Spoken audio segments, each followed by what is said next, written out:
I have a son, and having a little boy, it means that sometimes he gets boo-boos. Sometimes he falls down and we slap a band-aid on top of it. And my son, he always wants to keep it. Like as the hours become days and days become months, we have to dare him and say, I dare you to take it off. And no, no, no, no, no. Eventually, though, that brave little boy takes it off. And then there's this little scar. And then my son gingerly touches it and goes out and plays and lives his life, and it fades. Now, that might seem kind of like a silly little story, and I kind of belittle my little boy for it. But the truth is, I too have a scar. I too have been covering up a truth and have been unwilling to expose it. But my motto is talk it out, that there's some sort of healing value in words. So I like to share with you, and I share this with hope that by sharing my saddest, most painful, loneliest time, that it would somehow make things better for others and myself. So, my saddest, most broken time has to do with my little boy. My little boy was born quite normal from age 1 to almost age 3. He was even almost advanced actually in his ability to speak, unlike me. And he was almost smart alecky, in fact. Like, he had a kind of wit and he could tell jokes, and it was amazing.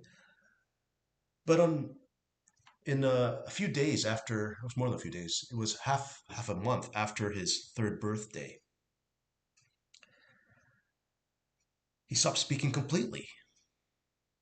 His eyes started to glaze up,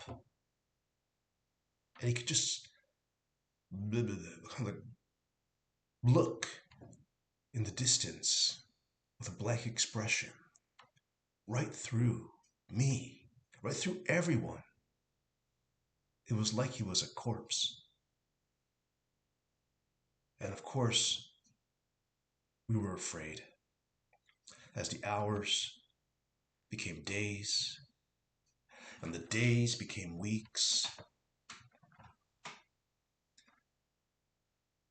I was full of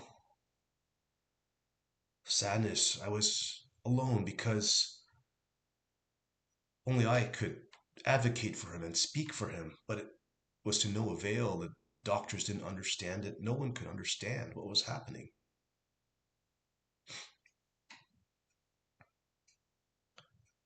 And as I was so lonely in those dark days, I remember the light inside of me start to die. What do I mean by that? I mean that I started to resent life because I was starting to look at my son and wonder, is this going to be the rest of my life? An invalid, just lying there, silent, almost dead.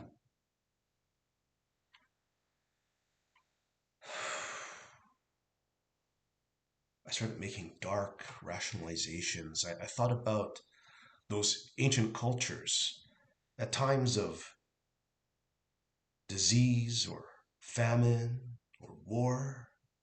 What did they do? They sacrificed their own children, the most vulnerable, so that healthy people could live.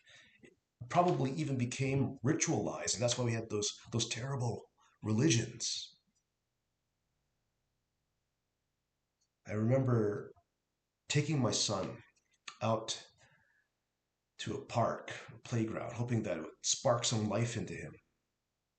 So I rolled him in his little cart, over to the playground, hoping that he would come alive again, back to his old self, and start climbing up the jungle gym. But no, he sat there, then lied down and kind of rolled in the sandpit, looking blankly at me. And then the cold rain started to drizzle. And I looked up at the sky and I was shaking my fist. Why? I said, no one understands. You don't understand. And I wasn't greeted with the words, what doesn't kill you makes you stronger. I wasn't able to hear the words, no eyes, no ears, no mouth, no suffering, no thirst. I heard the words, I do understand. I heard the words, I know exactly what it's like when your son, your pure, your only innocent little son, is suffering and you can do nothing about it. I know exactly what that's like. And I'm not a religious person, deeply religious person. But then those words, John 3:16, came to my mind. God so loved the world that he gave his only begotten Son, that whoever believes in him shall not perish, but have eternal life.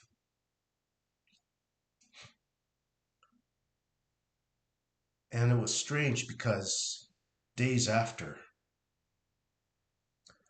the words slowly came back to Ricky. And this every day, more words would spill out of his mouth, sometimes in strange voices, sometimes in just babble, mispronounced words, but they were words. And my words started coming back. I could smile and speak well again. It was like we were coming back alive. And most importantly, I started hearing the words, those quiet words of prayer that people were pouring down on us. Today, my son is a little bit different, but he can speak, he can think, he can look me in the eye. He's full of life. So, I mean, I'm sorry if this doesn't make a lot of sense. And trust me, I'm not here to evangelize or to push some sort of religious beliefs on you. I totally respect whatever religious beliefs you have. But I'm just here hoping that by talking it out, by sharing this moment in my life, that it would help. That if you or someone you know is in the same position or even in a more dire one, that know that you have someone to talk to and know that there is always a hope for a new life. So thank you very much for listening, and I hope that this does help you.